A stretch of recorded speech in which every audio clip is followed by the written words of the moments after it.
মাথা গরম করবেন না।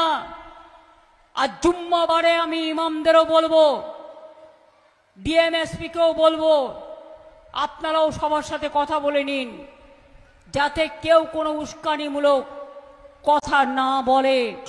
মসজিদ মাদ্রাসা দুশ্মন শয়তানের জন্য।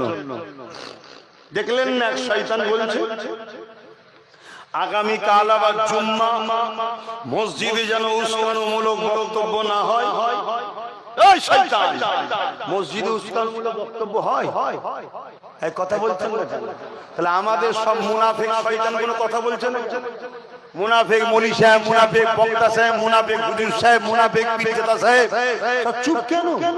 যে আপনি এটা কি বলছেন? এই কথাকে এক্ষুনি উইথড্র করুন, এক্ষুনি কথাকে বলুন ভুল হয়েছে, না আপনার দলে থাকবো না। আমার খোদার ঘরে দাঁড়িয়ে এই ইমামরা তোরা উস্কানিমূলক কথা বলিস? ইসলাম তোদেরকে শিখিয়েছে উস্কানিমূলক কথা বলার কথা? ইসলাম তোদেরকে শিখিয়েছে না আল্লাহ শিখিয়েছে যে আল্লাহর ঘরে দাঁড়িয়ে উস্কানিমূলক বক্তব্য দিবি?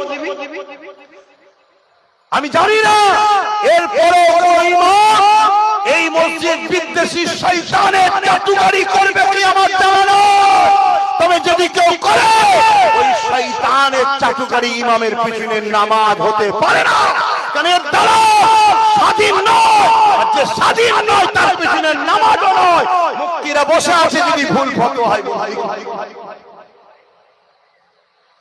এই কথা শুনছেন? তাহলে আমার ধর্মটাকে শেষ করার চক্রান্ত হচ্ছে না?